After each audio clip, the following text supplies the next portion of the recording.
प्रविश्य मम वाचमिमां प्रसुप्तां सञ्जीवयत्य किल दर्शक्तिस्वरं नमन्यौषहस्ताचरणश्रवणत्वगादीन् प्रणं नमो भगवते पुरुषाय तुभ्यम् कलावन्यजीवोद्धरारथावतारं कलाङ्काङ्कतेजोधिकामोदिवक्त्रं खलानीशवादापणोदार्हदक्षं समाधिस्तमृतिं भजे ज्ञानदेवम् नमो सद्गुरु तुकया ज्ञानदीपा नमो सद्गुरु सच्चिदानन्दरूपा नमो सद्गुरु भक्तकल्याणमूर्ति नमो सद्गुरु भास्करा पूर्णकीर्ति गंगा विशुद्धं निर्वादस्पर्शं सरोवेष्टितं चुम्बितं पुण्यस्थानं सराले स्थितं तं समाधिस्तमृतिं नमामि गंगागिरियोगिराजम् सूचिः शीलः समुदक्षः सुप्रतापि जितेन्द्रियं त्वं नारायणगिरिं वन्दे सच्चिदानन्दविग्रहं हरि ओं ब्रह्मानन्दं परमसुखदं केवलं ज्ञानमृतिं गुणवातीतं गगनसदृशं तत्त्वमस्यादिलक्षणम् एकं नित्यं विमलमचलं सर्वधी साक्षिभूतं भावातीतं त्रिगुणरहितं सद्गुरुं तं नमामि जयांचे केले स्मरण होय सकल विद्यांचे अधिकरण तेच बंधू श्रीचरण श्रीगुरूंचे ते नमस्कारोनी आता काय माझी वाणी मानेल संतांची रंग चित्तासिया पुलिया मस्तक हे पायावरी मस्तक हे पायावरी मस्तक हे पायावरी जवार करू संतांच्या जवार करू संतांच्या जवार करू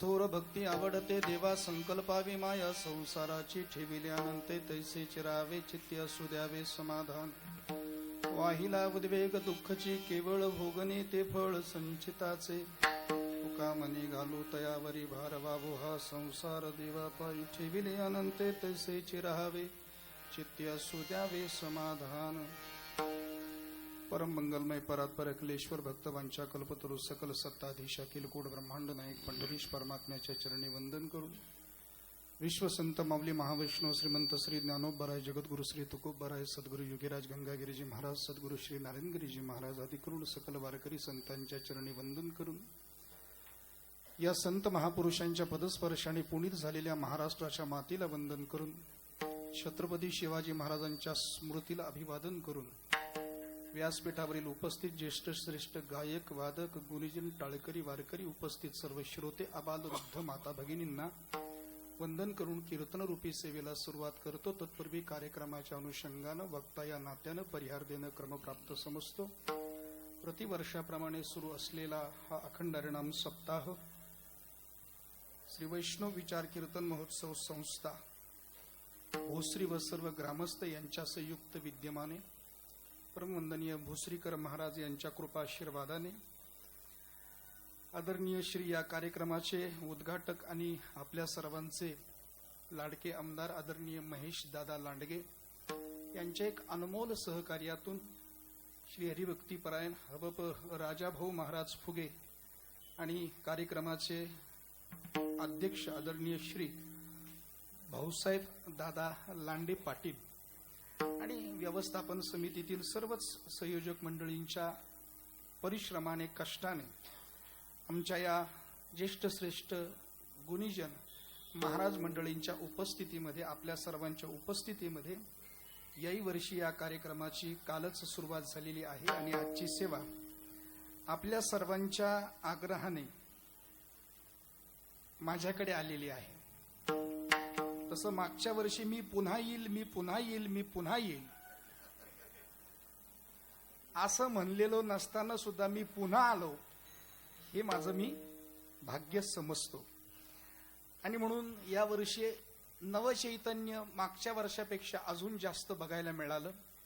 पण जवळजवळ 22 गुंठे जागा, म्हणजे कोट्यावधी रुपयाची ही जागा या सत्संगाच्या कार्यक्रमाकरता, सार्वजनिक कार्यक्रमाकरता आमच्या महेश दादांच्या अथक परिश्रमातून आणि कष्टातून या ठिकाणी मिळालेली आहे. म्हणून या कार्यक्रमाला एक अलौकिक आणि आगळं वेगळं स्वरूप या ठिकाणी प्राप्त झालेलं आहे. निश्चित माऊलीचे, पांडुरंगाचे उपकार आदरणीय दादांच्या पाठीमागे राहणार आहेत. आपल्या सर्वांचं प्रेम भरभरून या ठिकाणी दादांच्या बरोबर राहणार आहे. आणि म्हणून असं एक अलौकिक कार्य या परमार्थिक क्षेत्रामध्ये आदरणीय दादांनी या ठिकाणी केलेलं आहे. म्हणून व्यक्तिशः मी माझ्या वतीनं हे धर्म कार्य केल्याबद्दल मी त्यांना मनपूर्वक धन्यवाद देतो. या ठिकाणी मला साथ करण्याकरता जी ज्येष्ठ श्रेष्ठ गुणीजन, जी आपापल्या स्थानावर श्रेष्ठ आहेत, मोठी आहेत, तालमनी डाव्या बाजूला हरिभक्तीपरायण गंभीरजी महाराज अवचार आणि त्याच तोला मोलाचे आदरणीय श्री तालमणी अशोकजी महाराज इदिगे, हे दोन इंद्रासारखे मृदंगाची साथ करणारे गुणीजन उभ्या महाराष्ट्रभर, ज्यांचं प्रचंड मोठं नाव आहे. म्हणजे बघा, स्वतःहून टाळी निघली याचा अर्थ यांचा पखवाज आपल्या हृदयापर्यंत पोहोचलेला आहे. कारण तुमची ती अंतःकरणातून आलेली हा काही जी टाळीच्या रूपानं बाहेर पडली. या ठिकाणी मला साथ करणारे मग सुभाष महाराज, सातपुते महाराज, त्याचबरोबर शिवाजी महाराज, कैलास महाराज आणि विद्यार्थी गुणीजन मंडळी, आपण सर्व माता भगिनी, अभंग निवडलाय महान भगवत भक्त संत सम्राट विश्ववंद्य महाराष्ट्र भूषण जगद्गुरु जगदवंदनीय वैराग्याचे मूर्तिमंत पुतळे श्रीमंत श्री तुकाराम महाराज यांचा देवाला आवडणाऱ्या थोर भक्तीचं यथार्थ वर्णन करणारा 4 चरणाचा अभंग निरूपणाकरता निवडला. अभंगाचा शब्दार्थ आपण कळून घेऊ, म्हणजे कीर्तन आपल्याला कळून जाईल. अन्यथा दुसऱ्या दिवशी लोक उसण्या तंबाखूला उसना चुना लावत बाबाची परीक्षा करत बसतात. काय बुवा, बाबानं कीर्तन सांगितलं, काही कळलं नाही. म्हणून अभंगाच्या शब्दार्थ रूपी पायावर आपल्याला कीर्तन रूपी इमारत उभी करायची आहे.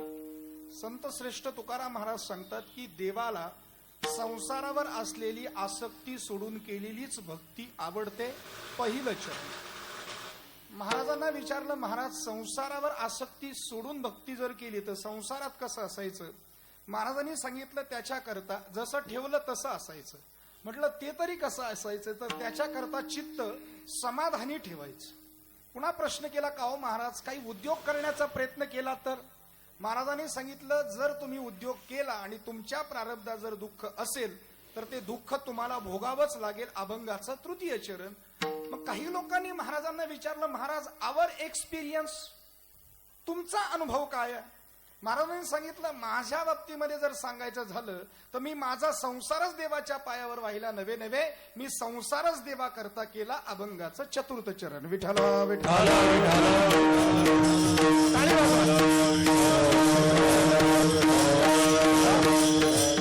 जगाच्या पाठीवर सर्वश्रेष्ठ धर्म जर कोणता असेल, सर्वश्रेष्ठ संस्कृती जर कोणती असेल तर ती हिंदू धर्म संस्कृती आहे. त्याचं कारण, आपली संस्कृती उपकार्यावर तर उपकार करायला शिकवते, पण अपकार्यावरही उपकार करायला शिकवणारी जगाच्या पाठीवर एकमेव संस्कृती आहे, ती म्हणजे हिंदू धर्म संस्कृती आहे. अपकार्यावरही उपकार, केवळ उपकार्यावरच उपकार नाही तर अपकार्यावरही उपकार. एक विंचू पाण्यात वाहत चालला होता आणि एका साधून तो विंचू उचलला. पाण्यात वाहून जाऊ नये म्हणून विंचावानं नांगी मारली. विंचू खाली पडला, परत त्याने उचलला, पुन्हा नांगी मारली, पुन्हा खाली पडला, पुन्हा उचलला, पुन्हा नांगी मारली, असं 10-5 वेळेला झालेलं. पण साधून तो विंचू उचललाच आणि नदीच्या कडेला ठेवलाच. एवढ्यामध्ये एक ग्रहस्थ ते पाहत होता. त्याने विचारलं, का हो महाराज, काही डोक्याचा भाग आहे का? तो विंचू त्याला नांगी मारतो, तुम्हाला नांगी मारतोय आणि तुम्ही सारखं त्याला वाचवण्याचा प्रयत्न करतात, पाण्यात बुडू नये म्हणून त्याला पाण्यातून उचलून घेतात. काही डोकं फिरलंय का त्यांचं? त्या साधूनं सांगितलं, बाबा रे, 4 ग्रॅमचा विंचू जर त्याचा स्वभाव सोडू शकत नाही तर 1.5 टनाचा माणूस मी, बुडत्याला वाचवणं हा माझा स्वभाव मी कशा करताना सोडू? तात्पर्य बघा, आमची संस्कृती कृतज्ञता शिकवते, कृतघ्नपणा शिकवत नाही. कृतज्ञ तो आहे जो केलेल्या उपकाराची जाणीव ठेवतो. आणि म्हणून माणूस म्हणून तरी किमान काही उपकारांची जाणीव आमच्या ठिकाणी असली पाहिजे, काही निष्ठा आमच्या ठिकाणी असली पाहिजे. त्यातली पहिली निष्ठा आहे राष्ट्रनिष्ठा, दुसरी निष्ठा आहे धर्मनिष्ठा, तिसरी निष्ठा आहे संतनिष्ठा आणि चौथी निष्ठा आहे ती ईश्वरनिष्ठा. पहिली निष्ठा राष्ट्रनिष्ठा. जन्मदात्या मायबापाच्या अगोदर जर आपल्याला कुणाला वंदन करायला शिकवलं असेल आपल्या हिंदू धर्म संस्कृतीने, तर ते केवळ या मातृभूमीला. म्हणजे आमचा दिवस हा जनावरासारखा सुरू होत नाही.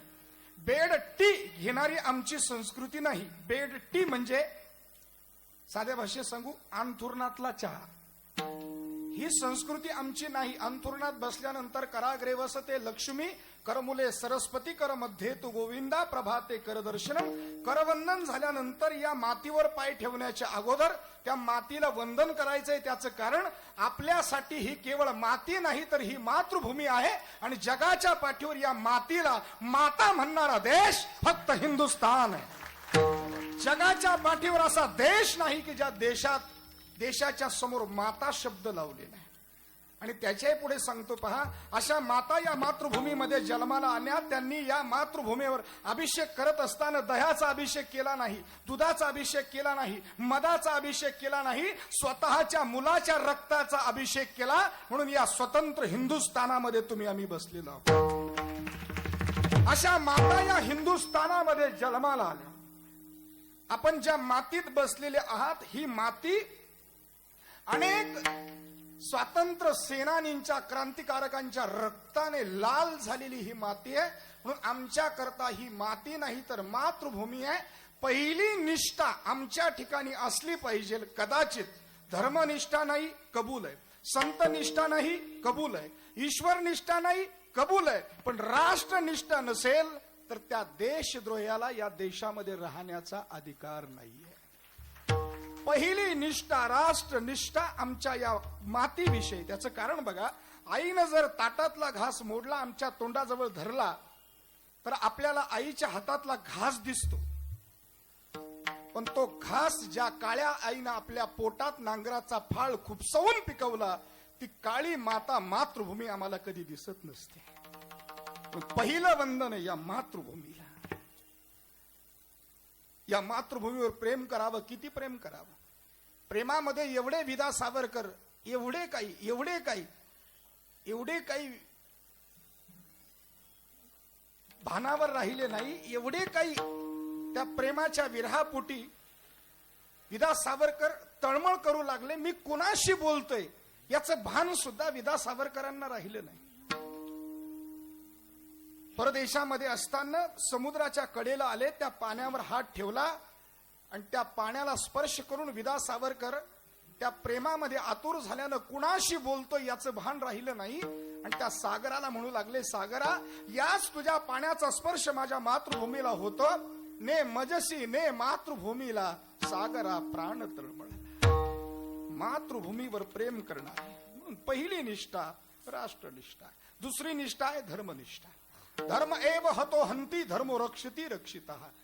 आमच्या धर्माचं पालन करण्याकरता कदाचित प्राण गेला तर बेहत्तर, पण धर्म क्षेत्रात मध्ये चूक घडू नये आणि धर्मनिष्ठा कमी होऊ नये. मी एक प्रश्न करतो, मला सांगा, एक चूक जर छत्रपती संभाजी महाराजांकडून झाली असती तर? फितुरीनं, गद्दारीनं संभाजी महाराजांना पकडण्यात आलं आणि पकडण्यात आल्यानंतर डांबण्यात आलं. 40 दिवस संभाजी महाराजांना हाल हाल करून मारलं जात होतं. 40 दिवस अनंत यातना दिल्या जात होत्या. मृत्यू सुद्धा कापेल एवढा भयानक मृत्यू संभाजी महाराजांना देण्याचं काम सुरू होतं. जे नजर झुकली नाही तिच्या तापलेल्या सळ्या घातल्या, जे गुडघे टेकले नाही ते गुडघे तोडून टाकण्यात, जे हात मुजरा करायला तयार झाले नाही ते हात कलम करून टाकले. 40 दिवस संभाजी महाराज या मृत्यूच्या अनंत यातना भोगत होते. आणि मृत्यूच्या यातनाच नाही तर मृत्यूच्या नंतर सुद्धा त्यांच्या प्रेताचे तुकडे तुकडे करून वडू जवळ फेकून देण्यात आले. या सर्व यातना संभाजी महाराजांनी भोगण्याचं एकमेव कारण जर काय असेल तर फक्त आणि फक्त धर्मनिष्ठा. झुकला असता तर आज तुम्ही माझं कीर्तन ऐकायला इथे नसता. पण दुसरी निष्ठा आहे धर्मनिष्ठा. धर्म क्षेत्रातली चूक घडू नये. धर्माचे आपल्यावर अनंत उपकार आहेत. एक मोठा उपकार सांगतो. जीवाचा जन्म ज्या माता पित्यांमुळे झाला, त्या माता पित्यांच्या पती पत्नीत्वाचं नाव कोणी सिद्ध केलं? कायद्याने की धर्माने? धर्माने सिद्ध केलं. लग्नामध्ये आशीर्वाद असतो बघा. हे दोन्हीही वधूवर आपल्या आर्य सनातन वैदिक हिंदू धर्म पद्धती नियमानुरूप धन्य अशा ग्रहस्थ आश्रमामध्ये पदार्पण करत आहे. आर्य सनातन वैदिक हिंदू धर्म पद्धती नियमानुरूप. पण कोर्ट मॅरेज करणारी आमची संस्कृती नाही आणि कोर्टाच्या मार्गाने जाणारी माणसं आज सुखी नाहीत. विठ्ठल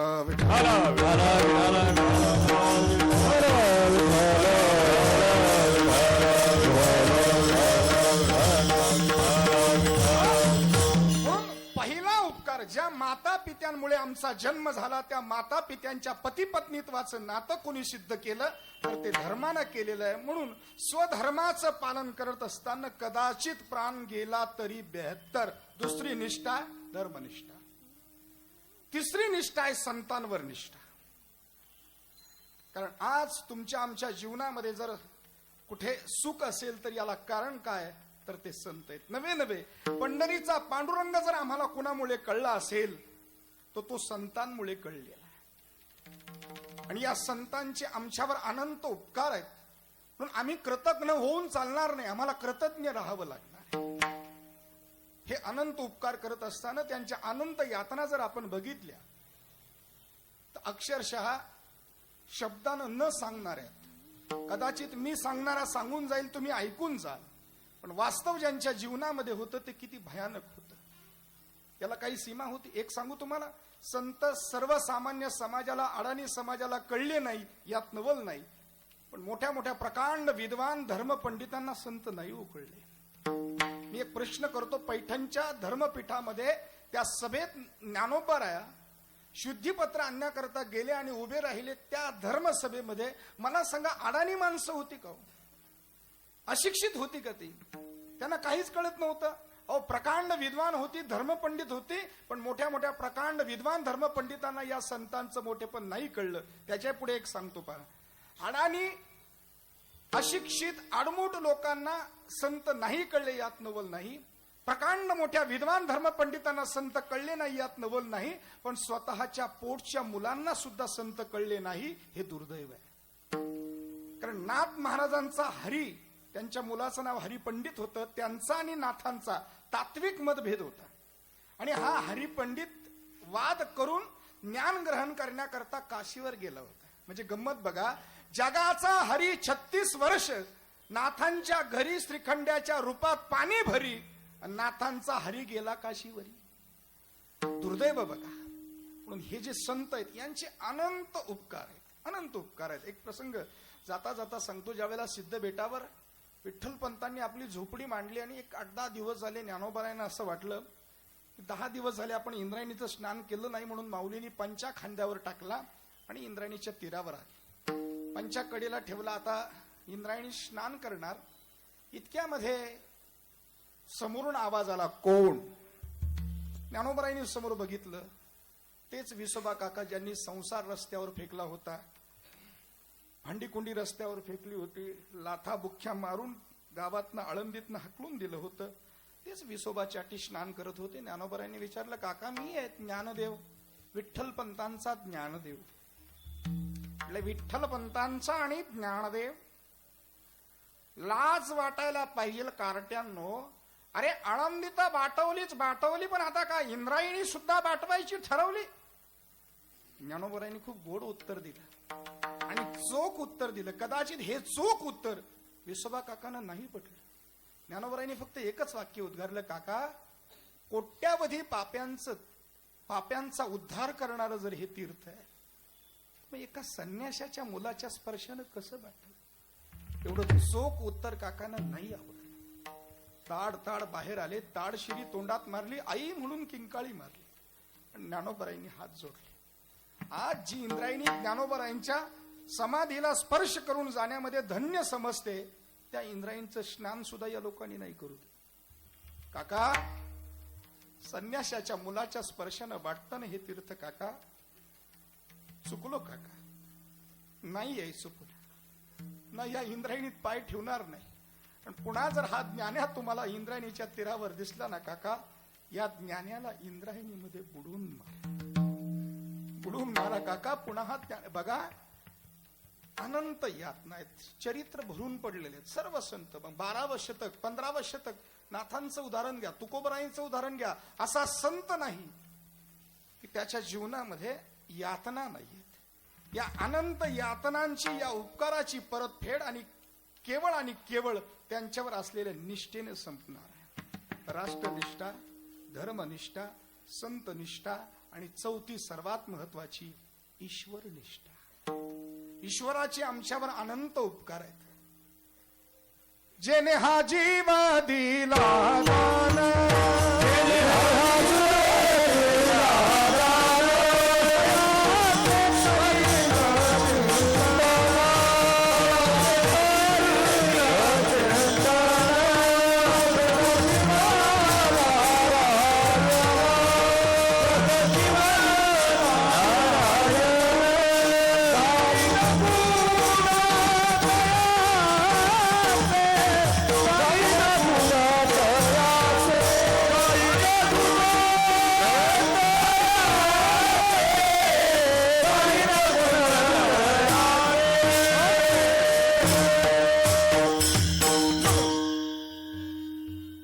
जीवदान दिला, त्याने सर्व काही दिलं, म्हणून त्याची आपल्या जीवनामध्ये भक्ती असावी.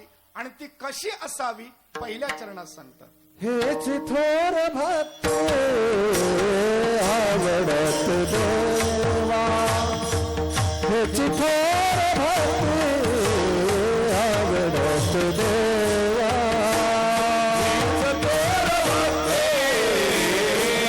आवडत देवा, हीच थोर भक्ती आवडत देवा, हेच थोर भक्ती आवडत देवा, हेच थोर भक्ती आवडत देवा, हीच थोर भक्ती आवडत देवा,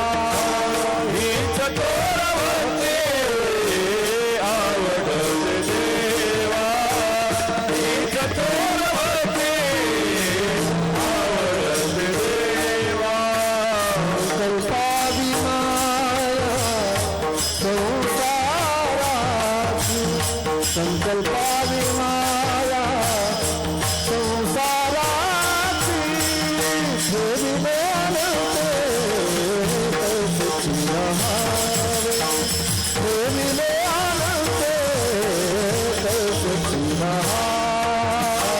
संकल्पावी माया संसाराची, संकल्पावी माया संसाराची, ठेविले अनंते तैसीची रहावे, ठेविले अनंते तैसीची रहावे.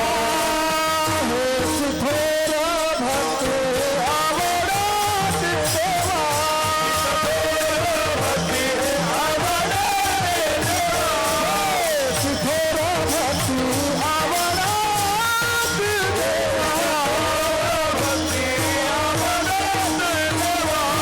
संकल्पावी माया संसाराची, संकल्पावी माया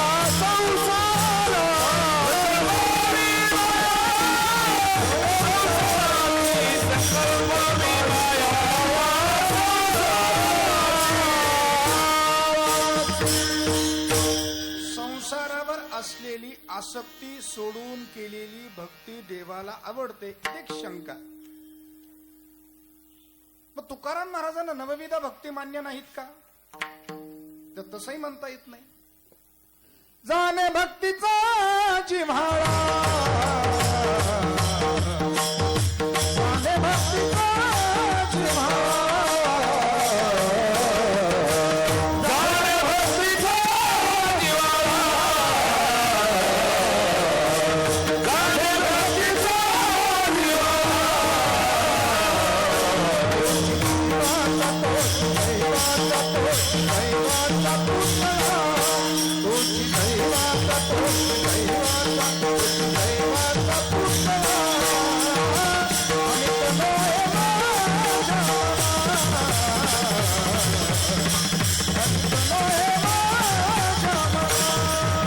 तुझी दैवाचा तुझी दैवाचा तुझी दैवाचा तुझी दैवाचा तुझी दैवाचा पुतळा ऐक रे माय ऐक रे माझे मना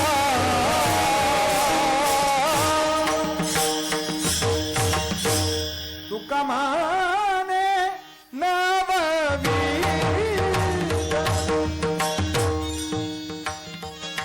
तुका म्हणे नववी भक्तीचा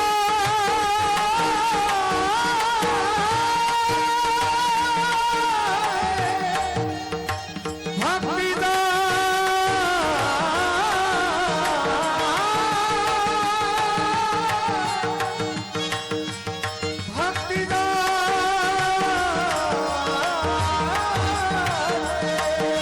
भक्तीचा भक्तीचा भक्तीचा भक्तीचा भक्तीचा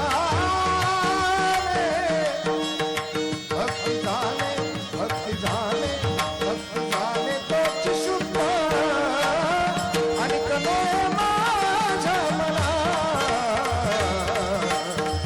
आणि कने माझे मना माझे मना माझे मना.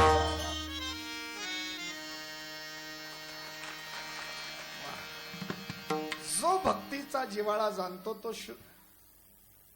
भक्तीचा जिव्हाळा जाणतो तोच खरा भक्त आहे. किंबहुना तुका म्हणे नवविध भक्ती जाणे तोच शुद्ध. श्रवणम कीर्तनम अंजनम वंदनम दास्यम सख्यम आत्मनिवेदनम विष्णू स्मरणम पाद सेवनम या नवविध भक्ती जाणतो तो शुद्ध आहे. परंतु महाराज इथे 10व्या क्रमांकाची भक्ती सांगतायत संकल्पावी माया संसाराची. बघा संकल्पावी माया संसाराची अर्थात आसक्ती विरहित केलेली भक्ती आवडते. त्याचं कारण नवविधा भक्तीतली कुठलीही भक्ती आमच्या जीवनामध्ये असेल आणि ही भक्ती करत असताना जर आमच्यावर संसार आमची संसारावर आसक्ती असेल तर ती भक्ती केवळ संसाराकरता असेल. म्हणजे त्या भक्तीमध्ये सकामता असेल. एक सांगू तुम्हाला, संसारावर आसक्ती ठेवून जर भक्ती केली तर ती भक्ती संसारा करता आणि आसक्ती विरहित जर भक्ती असेल तर ती भक्ती देवा करता. एक सांगू तुम्हाला, देवाजवळ देवा करता जाणं आणि देवाजवळ संसारा करता जाणं यात जमीन आसमानचं अंतर. म्हणजे मंदिरामध्ये किती लोक दर्शनाला गेले याला महत्व नाही, त्यातले देवाच्याच करता किती गेले याला फार मोठं महत्व आहे. नाही कळलं? देवाजवळ देवा करता जाणं आणि देवाजवळ संसारा करता जाणं. आता देवाला सर्वात जास्त तोच आवडतो जो देवाजवळ देवा करता जातो. नाही कळलं? तुमच्याकडे 2 माणसं भेटायला आली. एक तुमच्या तब्येतीची चौकशी करायला म्हणून आला आणि दुसरा उसने पैसे मागायला आला. तुम्हाला कोणता आवडेल? उसने पैसे मागायला आलेला आवडत असेल तर मी 9:30लाच घरी येतो. नाही म्हणजे मध्यस्थी घालून द्या, मला कुणीतरी मध्ये घ्या आणि मग द्या, मी परत देईल. तुम्हाला कोणता व्यक्ती आवडेल? तुमच्या करता आलेला आवडेल की पैशा करता आलेला आवडेल? आपल्या करता आलेले व्यक्ती आवडेल. मग हा व्यवहार जर आपल्याला कळतो, देवाला कळत नाही का? विठाला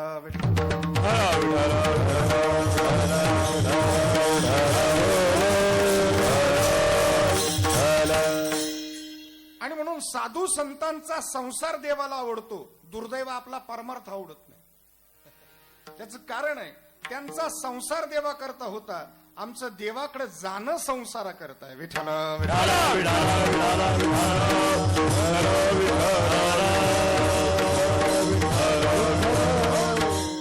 आणि म्हणून त्यांनी देवाजवळ जे मागितलं देवाला ते देवालाच मागितलं. परिणाम काय झाला? हरी आला हाता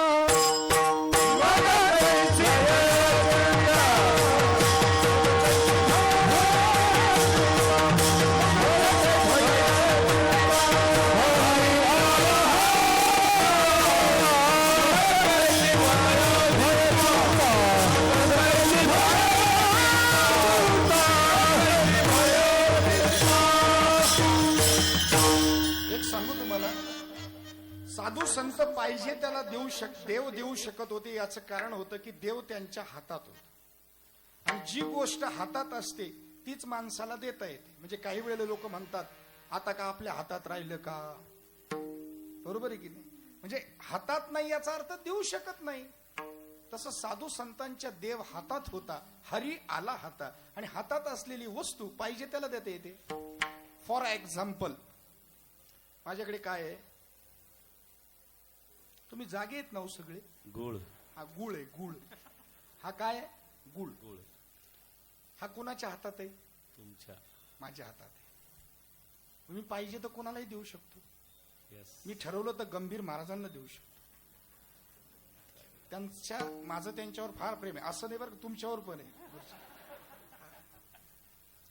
बघा, मी ठरवलं तर गंभीर महाराजांनाही देऊ शकतो, मी ठरवलं तर अशोक महाराजांनाही देऊ शकतो, पण मी त्यांना देणार नाही, कारण त्यांचं घशाचं काम नाही, हाताचं काम. पण मी त्यांना गुळ देऊ शकतो, त्याला कारण काय, तो माझ्या हातात आहे. मी सातपुते महाराजांना पण देऊ शकतो, मी त्यांनाही देणार नाही, तो मीच खाणार. बरोबर. हे बघा, पाहिजे साधू संत देव देऊ शकत होते याचं कारण आहे त्यांच्या देव हातात होता.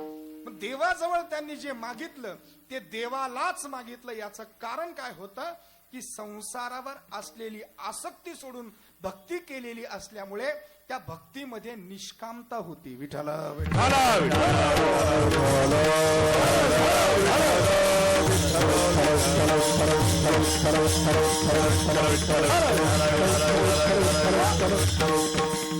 आणि जोपर्यंत उपासनेमध्ये निष्कामता येत नाही तोपर्यंत मनुष्याच्या जीवनामध्ये वैराग्य प्राप्त होत नाही. वैराग्याची व्याख्या सांगणं फार सोपं आहे. इहलोकापासून प्रलोकापर्यंत उपभोग्य वस्तूंचा त्याग तया नाम वैराग्य. हे फार सोपं आहे बरं का, सांगणं फार सोपं आहे. मी तुम्हाला सांगू का, अभंगावर कीर्तन करणं पण फार सोपं आहे, फार अवघड नाही कीर्तन करणं. अभंगाला चाल लावणं सुद्धा फार काही अवघड नाही. कुठल्याही रागात कुठल्याही तालात चाल लावता येऊ शकते. अभंगावर कीर्तन करणं सोपं नाही, अभंगाला चाल लावणं सोपं नाही, अभंगाप्रमाणे वागणं अवघड आहे. यावर अभंगाप्रमाणे द्या सगळ्यांनी टाळी द्या. नाही म्हणजे तशी मागून घेऊ नये, पण श्रोते कंजूस असल्यावर मागितल्याशिवाय राहू नये. हे बघा, उपासना निष्काम असेल तर त्यामध्ये रूपांतरण होतं भक्त. तया नाम फळ आहे वैराग्य. आता आम्हाला वैराग्य प्राप्त होतं कधी, स्मशानात गेल्यावर.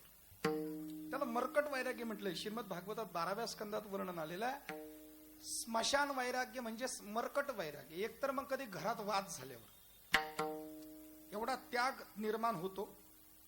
आमच्याकडे एक गृहस्थ होता, सत्य सांगतो मी, 4 मुलं होती आणि मिलिटरी रिटायर होता. 20,000 पेन्शन, आणि पेन्शन असल्यामुळे घरात किंमत टिकून होती. दाम करी काम वेड्या. घरात वजन होतं. 3 मुलं 3 ठिकाणी नोकरीला होते. 4था शेती करत होता. आणि हा स्वभावाने कडक, एवढा कडक, कधी पत्नी पुढे झुकला नाही, कधी सासू नाही, सासूरवाडी नाही, आमदार नाही, खासदार नाही, मंत्री नाही, संत्री नाही, काहीच नाही, काहीच नाही. कोणाचं शब्दानं ऐकून घ्यायचं नाही. कडक स्वभाव, मिलिटरी रिटायर माणूस, 20,000 पेन्शन, अजिबात काही कमी नाही. आणि एकदम वजनदार, कोणाचं 1 नाही 2 नाही, कोणाच्या शिफ्टावर पाय द्यायचा नाही, कोणी दिला तर त्याला सोडायचं नाही, एवढा कडक स्वभावाचा माणूस. एक दिवस असं झालं, आता ते 4 नंबरचं जे पोरग होतं हे स्वभावानं त्याच्यावरच गेलेलं होतं. संध्याकाळची 4ची वेळ झाली की म्हातारं गोठ्याजवळ खुर्ची टाकून बसायचं आणि ते 4 नंबरचं पोरग नियमाप्रमाणे दूध काढायचं. ते दूध काढण्याकरता अगोदर वासरू सोडावं लागतं. त्याने वासरू सोडलं, ते वासरू गेलं गाईच्या स्तनाला लागलं, गाईनं दूध सोडलं, पाना सोडला, या पठ्ठ्यानं त्याच्या तोंडात बोट घातलं वासराच्या, आणि ते वासरू असं आणलं आणि खुंटीला बांधलं. ती खुंटी तिथं होती जिथं म्हातारं खुर्ची टाकून बसलं होतं. आता म्हातारं बसलेलं होतं वजनात. हा गेला तिथे दूध काढायला सुरुवात केली. 10 लिटर दूध बकेटमध्ये आलं आणि तेवढ्यामध्ये चाडीगाठ मारलेली होती. त्या वासराने झटका मारला, ते हुदुडूक हुदुडूक हुदुडूक हुदुडूक पळत आलं. तिथून त्यानं ढोसणा दिला आणि ते 10 लिटरची दुधाची बकेट पालथी. आता याला एवढा राग आला, त्याला असं वाटलं हे डंगर तिथं बसलंय, याच्या जवळून वासरू सुटलं, मग याला वासरू दिसू नये का? मग यानं आजूबाजूला बघायचं ना, शेजारी भाऊकीतले लोक आहेत, काय आहेत, कुठे आहेत, काही विचार केला नाही. हा म्हणला डंगऱ्या. म्हाताऱ्यानं असं वर पाहिलं, त्याला वाटलं मलाच म्हटला का काय, कारण कधी कोणाचं ऐकून घेतलं नाही. हा म्हणला काय काय म्हणला? म्हणले डंगऱ्या वासरू दिसलं नाही तुला? म्हणले मला म्हणला तुलाच. म्हणले मला म्हणला तुलाच, तोंड सांभाळून बोल. हा म्हणला काय बोलायचं? वासरू सुटलं, 200 रुपयाचं दूध पालतं झालं, 2 रुपये भाव वाढलाय कालपासून, दुधाचा भाव वाढला. हा म्हटला नीट बोल. आतापर्यंत कधी कोणाचं ऐकून घेतलं नाही. आजूबाजूला लोक, आणि हे काय राहतं, कोणाचे जर भांडणं झाले, शेजारच्या लोकांना फुकट एंटरटेनमेंट असतं. ते काम सोडून लगेच इकडून तिकडून मज्जा मज्जा मज्जा मज्जा, इकडून तिकडून तिकडून लगेच सुरू होतात. ते कामधंदे सोडून येतात. आणि या दोघांचं एवढं भांडण पेटलं. आम्हाला तो आता संध्याकाळचीच वेळ होती, हे 3 जण आलेले होते ड्युटीवरून, हे 3ही पळत आले. पळत आल्यानंतर म्हातारे एवढं पेटलेलं होतं, तान तान तान तान घरात गेलं, गठोडं बांधलं, आतमध्ये गजवून गठोडं बांधल्यानंतर गठोडे घेऊन उमऱ्यापर्यंत आलं, 3ही पोरं आडवे झाले. दादा जाऊ द्या, कशाला मनावर घेता? तो म्हटलं मनावर घेता म्हणजे काय, हा लहान आहे का? 2 लेकराचा बाप झाला, माणसं कोणचं पाहिले नाही, कधी कोणापुढे झुकलो नाही. तुम्ही समजून घ्या, नाही तर मीच मरत. समजून मला फक्त एवढं सांगायचं. म्हातारा लाल झाला, थन थन थन थन थन थन करतो, डोळ्यात रक्त उतरला. हे 3 म्हटले दादा नका मनावर घेऊ. 3 नंबरचं थोडं धोरणी होतं, ते त्याच्याकडे गेलं. तो असा उभा होता. हा 3 नंबरचा तिथे जाऊन म्हणला दादा चिडलेले, तू माफी माग. हा म्हणलं जाऊ दे रे, डंगरीचं काय आमचं रोजचं वय तर गाला पाहिजे, जाऊ दे. 3 नंबरचा हळूच त्याला म्हणला कानपाटा खाली टेकवीन, म्हातारं जाईन तर जाईन, एकटं नाही जायचं, पेन्शन घेऊन जाईन. मग हा थोडा गप बसला, त्याला वाटलं अख्खं घर चालतंय पेन्शनवर. मग 3 नंबरचं पोरगाच्या डोक्यात आलं की म्हातारीची किल्ली कोणाकडे? कोणाकडे म्हातारीची किल्ली? तुमच्या किल्ले आणल्या का घरी? तुम्हाला सांगतो, ते पोरग आता बाजारचे दिवस होते, रानात वस्ती, स्वयंपाक खोली जरा लांब होती, चूल वगैरे होती तिकडं. मग त्या सुना म्हणल्या आत्या बसल्या बसल्या भाजी निसा इथं. ती म्हणे बरोबर काय हरकत नाही. ती मी तिची भाजी निसत होती. हा 3 नंबरचा तिथपर्यंत असं पळतच गेला. बाई बाई बाई बाई बाई बाई बाई बाई बाई. ती म्हणली काय झालं? शांत होय शांत होय, झालं काय मला सांग. तो म्हणला म्हातारं पेटलं, आता काही खरं नाही. धाकल्याचं म्हाताऱ्याचं झालं. म्हाताऱ्यानं गठुडं बांधलं. म्हातारं म्हणलं मी चाललो. म्हातारं जाण्याच्या बेतात आहे. बाई तुला यावं लागेल, बाई तू लवकर चाल. बाई अवघड झालं, नाराज काय करणार? म्हातारी म्हणली भाऊ शांत बस, अजिबात काळजी करू नको, तो अशाच रांगड्या खेळतो. त्यानं माय भूती हेच केलं भाऊ, तो भूती सुद्धा त्यांनी तुमच्या भूती तेच चालवलं.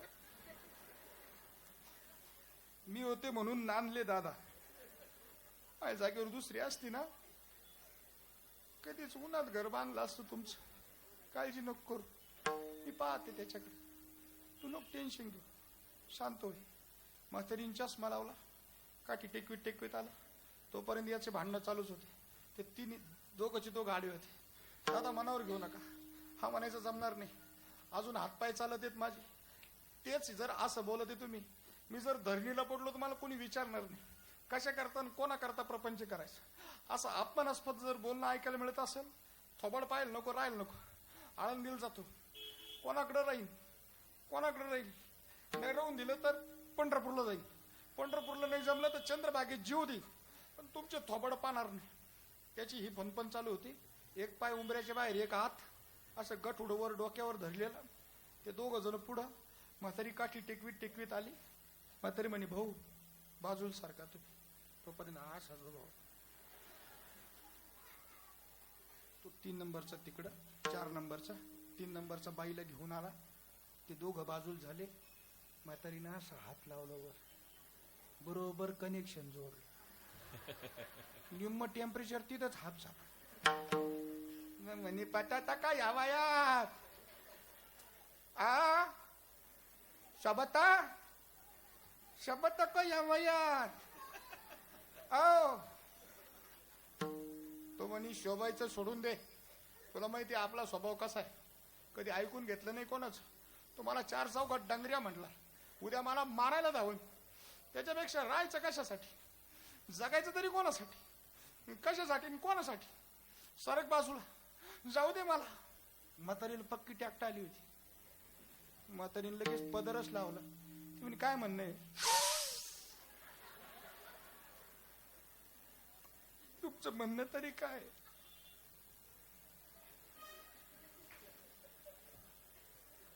जायचं का तुम्हाला, जा जा जा जा. ही तरी कोणा करता राहावं, कसं करता राहावं. म्हातारी असं करत होती. कोणा करता राहावा, कसं करता राहावा, कोणासाठी करावा. जा, पण मला आगीन डाव देऊन जा. आगीन डाव म्हणजे माई चिता पेटून जा. तिचं म्हणणं असं, मला आगीन डाव देऊन जा, माय मडेवून जा. जा. त्याने गटोड खाली टाकलं, तिच्या जवळ आला. तिने म्हणे रडू नको ना, मी कुठे खरंच चाललो होतो. स्मशान वैराग्य. विठ्ठला विठ्ठला विठ्ठला.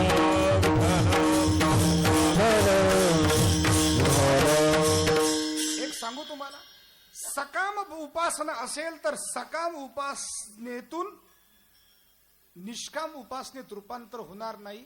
निष्काम उपासनेशिवाय वैराग्य प्राप्त होऊ शकत नाही. एक सांगू तुम्हाला, तुका तुका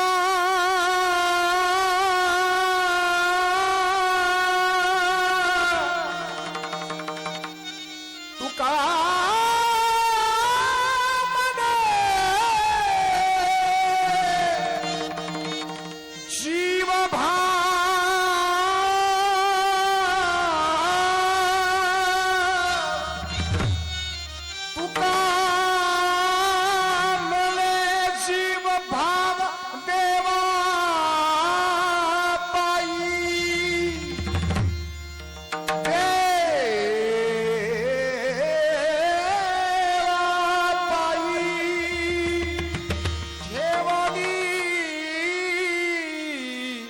काहीन मागती, काहीन मागती.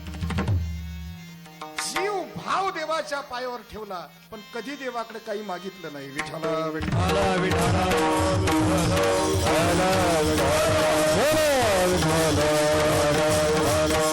एकदा असंच झालं, बोलोबा तुकाराम महाराजांचे वडील पंढरपूरला निघले आणि त्यांची पत्नी कनकाई, तुकोबारायांची आई, ती म्हटली म्या बी येणार. म्हणले आवले तुला नेणार नाही. आणि तिनं विचारलं का नेणार नाही, असं कंच्या जन्मातलं पाप केलं, तुम्ही मला घेऊन जात नाही म्हणून. त्यांनी सांगितलं कणके असं बायांचा स्वभाव रिकाम्या हातानं न माघारी येणं.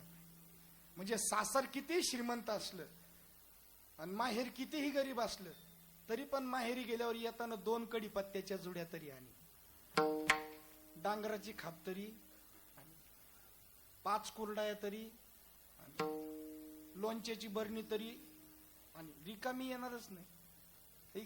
आणि तुला नेऊन जर तू काही मागितलं तर. कनकाई म्हटली तुमच्या गळ्या शपथ तुमच्या इट्टलाकडे काही मागणार नाही. बोलोबा आणि कनकाई दर्शनाला पांडुरंगाच्या समोर उभे राहिले. बोलोबा निघले, कनकाई गेल्या. बराच वेळ आल्या नाही, का आल्या नाही म्हणून पाहायला माघारी फिरले तर कनकाईच्या अंगावर अष्टसात्विक भाव दिसल्या. स्तंभ स्वेद रोमांच स्वरभंग अतवेपतु वैवर्ण मश्रुपलय इत्यष्टौ सात्विका मताहा. कनकाईच्या तोंडातून शब्द निघत नव्हता. गदगदून हलवलं कनकाईला आणि कनकाई शुद्धीवर आल्या. कनकाई म्हटल्या मी तुमच्या देवाकडे काहीच मागितलं नाही. बोलोबा म्हटले मागितलं ना मागितलं मी ते विचारत नाही, पण तुला उशीर का झाला. तिने सांगितलं तुम्ही दर्शन घेऊन मोहर गेले आणि म्या पांडुरंगाचं दर्शन घेऊन त्याच्या नजरेत नजर घातली आणि देवानं मला फक्त एवढंच विचारलं आई साहेब तुम्ही मला दुःखी दिसता. म्या काही बी नाही मागितलं, पण स्त्री ते दुःख सहन करू शकत नाही पोटी मुलबाळ नसल्याचं. कोणती स्त्री हे दुःख सहन करणार नाही. मी फक्त देवाला एवढंच म्हटले की एवढी वरीच झालं माझ्या लग्नाला, अजून माझी कूस पवित्र झाली नाही. मग काय म्हणले कणके पांडुरंग, म्हटले तथास्तु. म्हणले याचा अर्थ याचा अर्थ कणके तू देवाकडे प्रत्यक्ष अप्रत्यक्षरित्या पुत्र मागितला. मग आता जाऊन सांग देवाला, पुत्र भावाई सागुंडा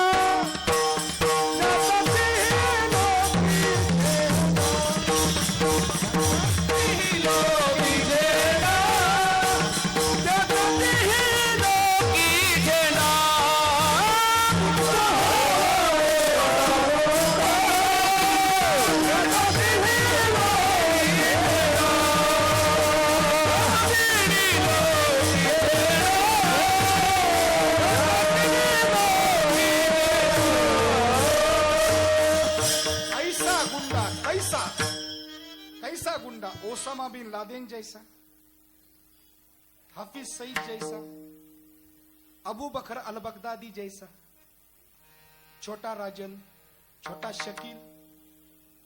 माहिती का तुम्हाला हे कोण आहे? फार मोठे भागवतकार आहे. एखादी कथा ठेवायची त्याची. अशांना जन्म देण्यापेक्षा माऊली वांज राहिलेली बरी. जननी जने सो भक्त जने या दाता या शूर, नाही तो जननी वांज भली क्या खोवेगा नूर. माता भगिनीने लक्षपूर्वक ऐका. आईनं फक्त तिघांना जन्म द्यायचा, एक बळीराजासारखा दानशूर, दोन प्रल्हादासारखा भक्त आणि तीन छत्रपती शिवाजी महाराजांसारखा शेतकऱ्यांच्या हिताचं, रयतेच्या हिताचं आणि माय बहिणीच्या अब्रूच्या रक्षणाचं स्वराज्य निर्माण करणारा असावा. एक सांगू तुम्हाला, महाराज 14 वर्षाचे होते. रांझ्याचा पाटील होता बाबाजी बिन भिकाजी गुजर. आणि त्या पत्रामध्ये उल्लेख असा आहे की रांझ्याच्या पाटलानं बदअमल केलं. बदअमल या शब्दाचा अर्थ बलात्कार असा नाहीये. बदअमल म्हणजे छेडछाड केली, फक्त छेडछाड केली. गुन्हा साबित झाला, पाटलाला कैद केलं आणि 2 हात 2 पाय कुरडीनं लाकडं तोडावी तशी कलम करून टाकली. महाराजांचं वय वर्ष होतं यावेळेला फक्त 16 वर्ष. वयाच्या 16व्या वर्षी केवळ नारीचा बदअमल झाला म्हणून एवढी मोठी शिक्षा आहे. त्याला जिवंत ठेवलं, मारलं नाही. मला वाटतं अशी शिक्षा जर आज एखाद्या बलात्कार्याला झाली तर कुणी माय बहिणीकडे वाईट नजरेनं पाहण्याची हिंमत होणार नाही. मला तात्पर्य एकच सांगायचं आहे की रयतेच्या हिताचं, शेतकऱ्यांच्या हिताचं, माय बहिणीच्या अब्रूच्या रक्षणाचं महाराज जन्माला आल्यापासून सातत्यानं 25 वर्ष दुष्काळ पडत राहिला, पण इतिहासात कुठेच उल्लेख नाही की शेतकऱ्यानं आत्महत्या केली म्हणून. हा आदर्श आजच्या राज्यकर्त्यांनी घेणं गरजेचं आहे. एकाही शेतकऱ्यानं आत्महत्या केल्याचा उल्लेख शिवचरित्रामध्ये नाहीये. आणि म्हणून असा पुत्र असावा म्हणून मागणं काहीच नव्हतं, पण सेवा भरपूर होती. त्याचं कारण सेवाच देवाच्या करता होती, परिणामी निष्कामता होती, वैराग्य होतं. मग आता आसक्ती सोडावी म्हटलेलं आहे, संसार सोडावा असं म्हटलेलं नाही. त्याचं कारण कसं आहे बरं का, संसार जर सोडला संसाराच्या अर्ध्या वाटेवर तर यदा कदाचित म्हणण्यापेक्षा त्या पाठीमागचा जो अंधार आहे तो प्रचंड मोठा आहे. विठ्ठल विठ्ठल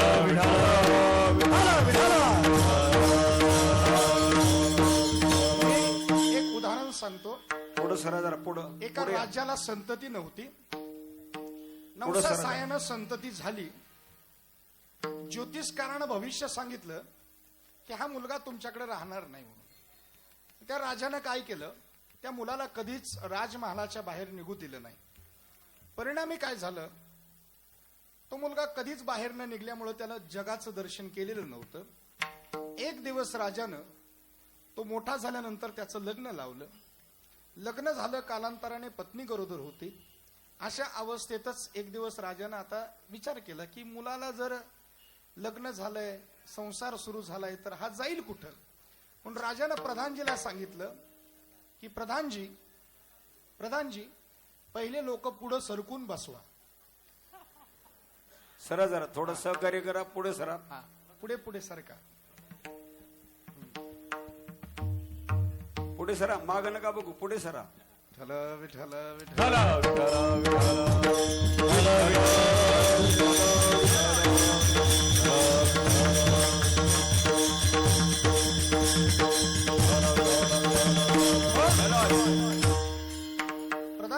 जाओ जरा मेरे बेटे को नगर दिखा के लाओ.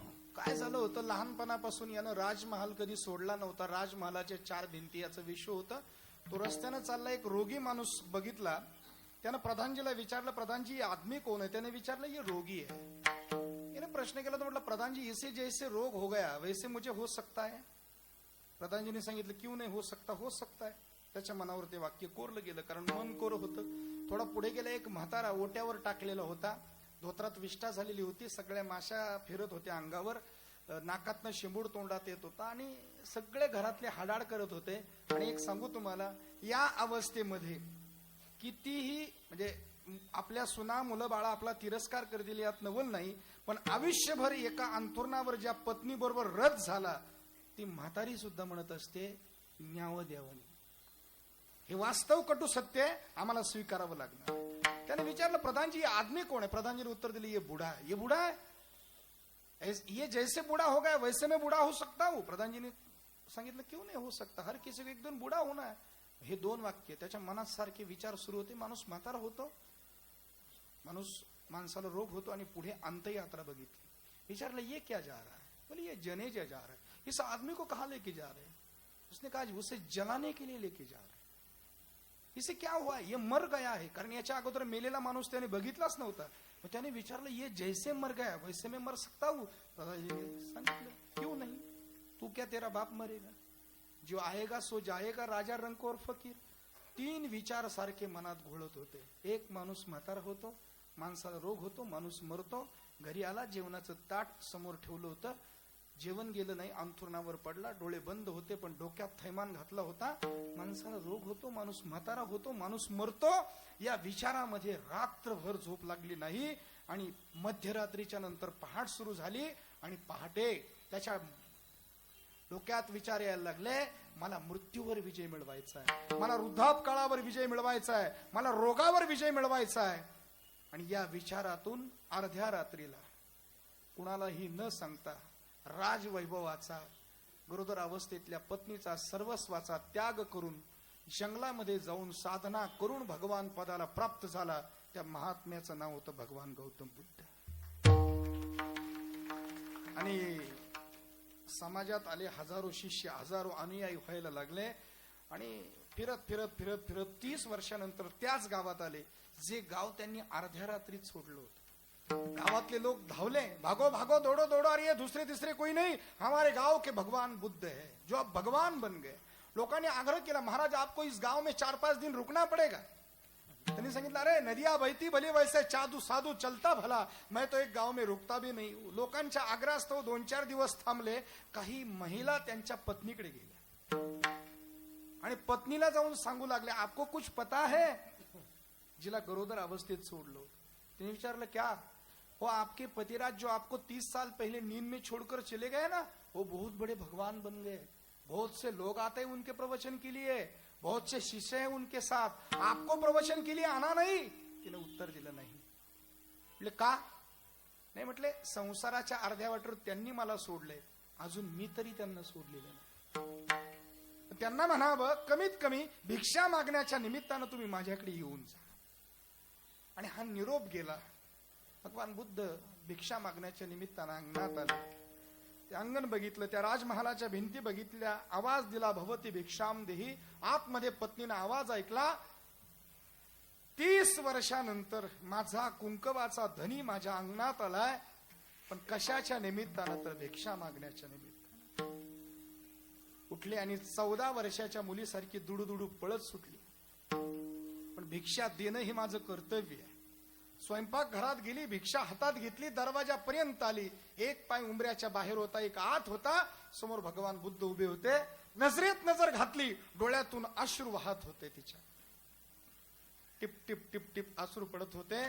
आणि तिने एक प्रश्न केला की अब मैं भगवान बुद्ध से सवाल करती हूं, पति से नहीं. मेरा सवाल है कि जिस भगवान को ढूंढने के लिए अब जंगल में दर दर भटकते रहे, मैं पूछती हूं वो भगवान क्या अपने घर में नहीं था? त्यावेळेला त्यांनी दिलेलं उत्तर आहे, घर में क्या, वो तो मेरे हृदय में था. सो खोजने के लिए मैं जंगल गया. ही चर्चा सुरू असताना त्यांची नजर आतमध्ये गेली. एक 30 वर्षाचा दाढी जटा वाढवलेला तरुण भिंतीला पाठ लावून बसलेला होता. भगवान बुद्धांनी विचारलं, वो अंदर बैठा हुआ कौन है? त्या पत्नीने उत्तर दिलं, वो आपके रगों का खून है. जब आप मुझे नींद में छोड़कर चले गए तब मैं गरोदर अवस्था में थी. आपके जाने के बाद मुझे ये पैदा हुआ है. महाराज, ये दूसरा तीसरा कोई नहीं, ये आपका बच्चा है. त्याची दाढी जटा वाढलेलं बघितलं आणि त्यांनी विचारलं, याचं लग्न केलं नाहीस? सांगितलं नाही. का? सांगितलं, महाराज, उसकी रगों में आपका खून है. त्याच्या शरीरात तुमचं रक्त आहे महाराज. आणि तुमचं रक्त जर तुमच्या वळणावर गेलं आणि त्यानं जर त्याच्या पत्नीला संसाराच्या अर्ध्या वाटेवर सोडलं तर माझ्यासारखी वेळ त्याच्यावर येऊ नये म्हणून मी त्याचं लग्न केलेलं आहे.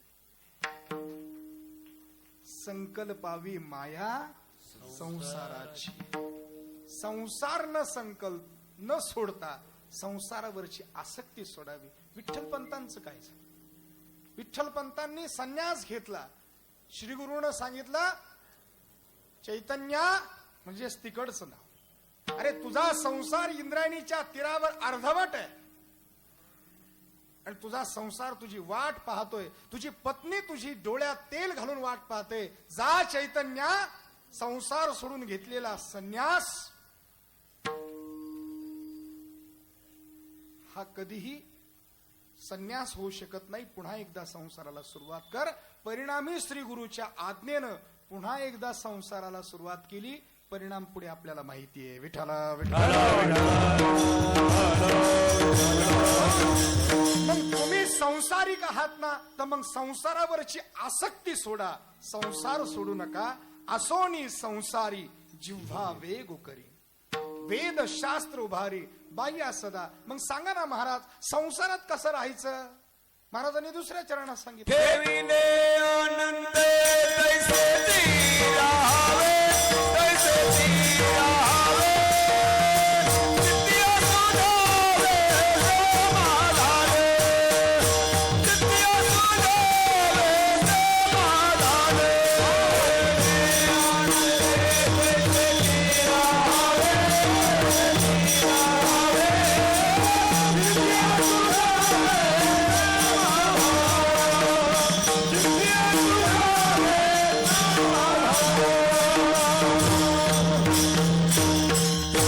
पुन्हा विचारा महाराजांना, महाराज चित्त तरी कसं समाधानी ठेवायचं?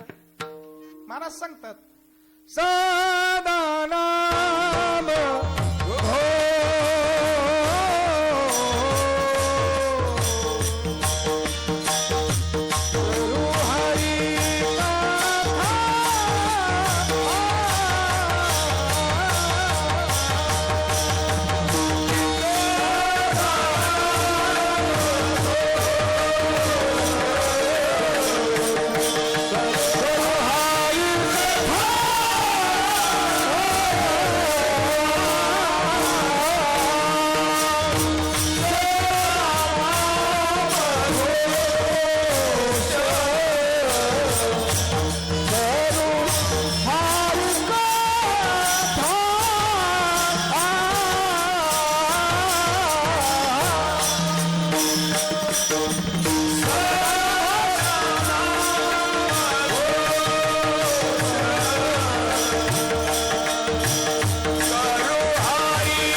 चित्त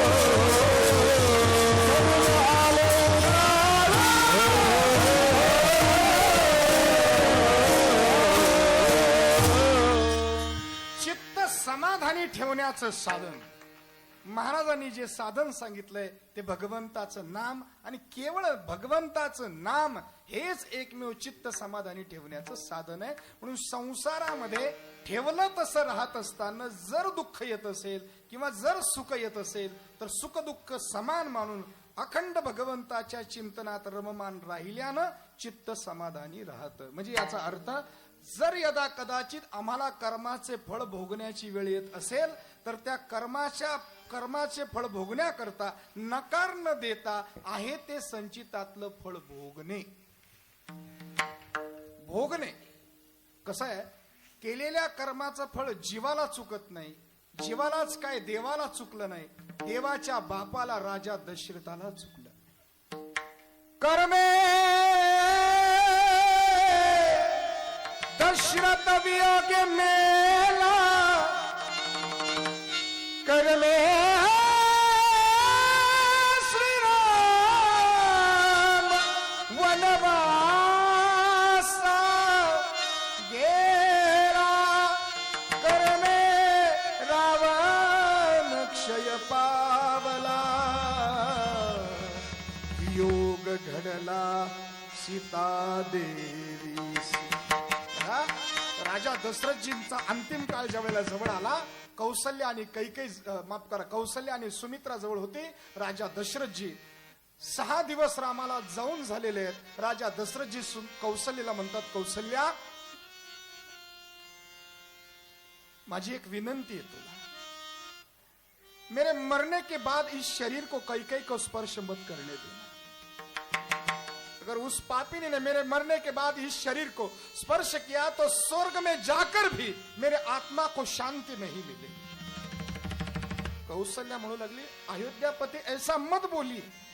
नहीं कौशल्या, मैं ज्यादा दिन तक जिंदा रहने वाला नहीं. कौशल्या कहने लगी, महाराज ऐसा मत बोलिए. तोंडाला हात लावत होती. महाराज, राम का विरह समंदर है, अयोध्या जहाज है, प्रजाजन मुसाफिर है और आप इस जहाज के कप्तान हो. महाराज, कप्तान ने अगर धीरज खो दिया तो ये जहाज कभी भी किनारे तक नहीं जा सकता. महाराज ऐसा मत बोलिए. कौशल्या नाही जगू शकत म्हणून गडाबडा लोळायला लागले आणि समोरच्या भिंतीवर बघितलं. अयोध्येचे प्रधान इतक्यात आले, सुमंत होते. कौशल्या, समोरच्या भिंतीवर काय? कौशल्या म्हटली, काय? सुमित्रा, समोरच्या भिंतीवर काय? काही नाही महाराज. सुमंत जी, तुम देखो सामने वाले दीवार पर क्या है? राजा दशरथ म्हणू लागले, महाराज कुछ नाही, दीवार है. नाही ते बघा समोर मला दिसतंय. आणि प्रत्येक दशरथाला अंतिम समयाच्या वेळेला ते चित्र दिसत असतं. फक्त ते चित्र कोणतं असावं ते प्रत्येक दशरथावर अवलंबून आहे. राजा दशरथ म्हणतात, ते बघा समोरच्या भिंतीवर. हो देखो कौशल्या, सामने वाले दीवार पर झाडाच्या पाल्यात, दाट पाल्यामध्ये मी लपून बसलेलो आहे, तळ्याच्या काठावर. सायंकाळची वेळ झालेली आहे. एक गोरा गोरा पान कुरळे केस असलेला मुलगा पाणी भरण्याकरता आलाय. झाडी बुडवलीये, बुडबुड बुडबुड बुडबुड आवाज झालाय कौशल्या.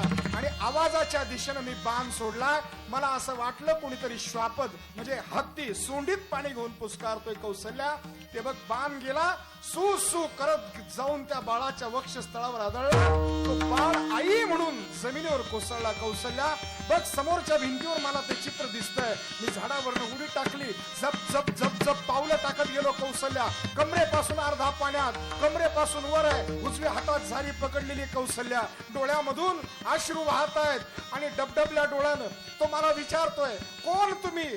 कौशल्या, बघ ना समोरच्या भिंतीवर चित्र मला दिसतंय. सुमित्रा, तुम देखो. सुमंत जी, तुम देखो. तो मुलगा मला विचारतोय, रक्ताच्या थारोळ्यात पडलेला गोरा गोरा पान मुलगा विचारतोय, कोण तुम्ही? मी फक्त एवढंच सांगितलं, मी अयोध्येचा राजा दशरथ आहे.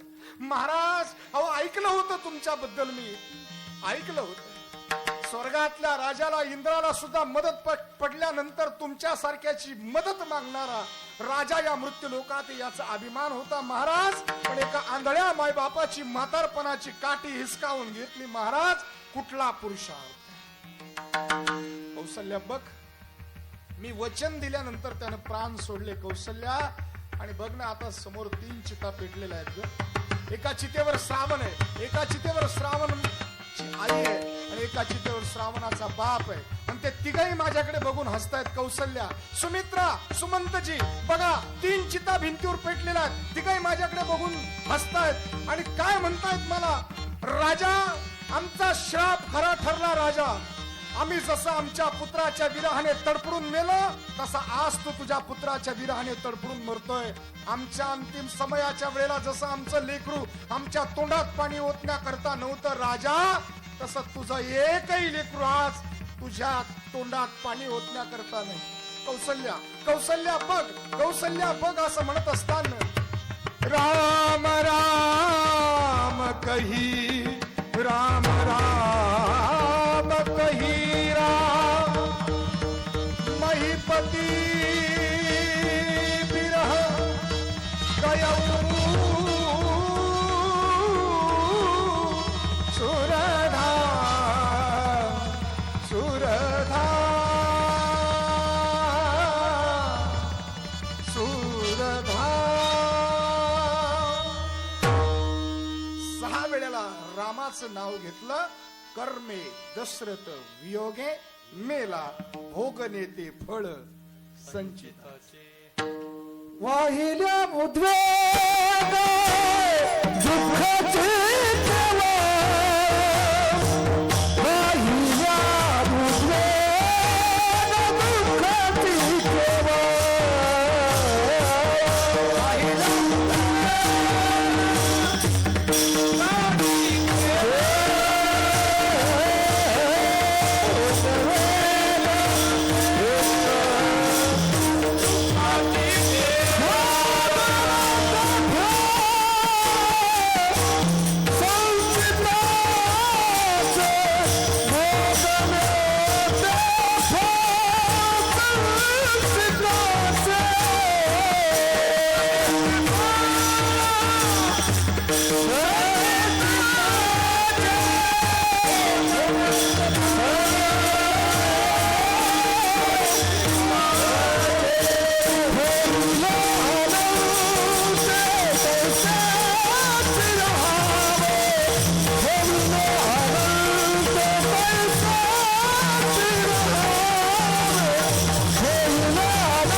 देवाच्या पायावर संसार वाहन, याचा अर्थ असा आहे, संसार देवा करताच करणं. कारण पोटामध्ये गोळाभर अन्न असल्याशिवाय जीवन जगता येणार नाही. कारण प्राण हा अन्नमय आहे आणि अशा अवस्थेमध्ये संसार तर आवश्यकच आहे. परंतु संसार साध्य न मानता संसार हे साधन मानलं आणि परमेश्वर हे साध्य मानलं. म्हणून महाराज सांगतात, संसाराच्या नावे घालोनिया शून्य, वाढता हा पुण्य धर्म केला.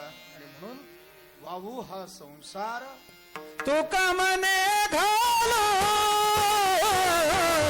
दयावरी वर, तुका मने घालो दयावरी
संसाराची ठेविल्यानंते तैसेच राहावे चित्ते असू द्यावे समाधान वाहिला उद्वेग दुःखची केवळ भोगणे ते फळ संचिताचे तुका मने घालू तयावरी भार वावो हा संसार देवा पायी ठेविले अनंते तैसेच राहावे चित्ते असू द्यावे समाधान सेवेला पूर्ण विराम देतो. चुकला असेल माझ्या बुद्धीचे दोष आहेत, बरोबर असेल तो संतांचा कृपा प्रसाद आहे.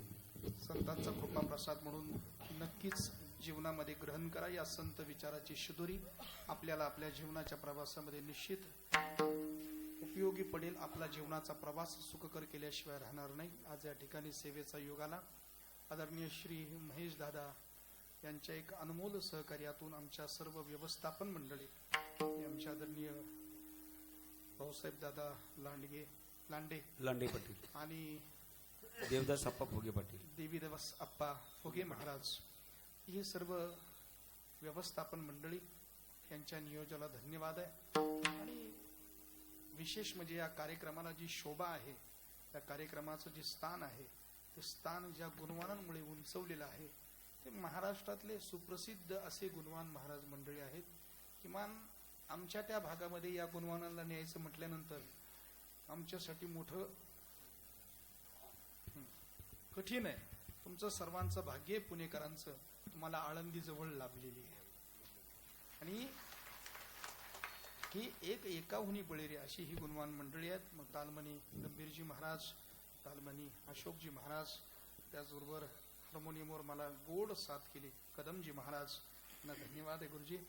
त्याचबरोबर आमचे पाचपुते महाराज, हरिभक्तीपरायण शिवाजी महाराज गायकवाड, आणि त्याचबरोबर हरिभक्तीपरायण कैलास महाराज, राजाराम महाराज, सगळे महाराज जाऊ. सर्व महाराज मंडळी, सर्वांना धन्यवाद आहे. विद्यार्थी वर्गांना धन्यवाद आहे. साऊंड सिस्टम ऑपरेटर तुम्हाला खूप खूप धन्यवाद आहे. ऑपरेटिंग तुमचं खूप चांगलं आहे.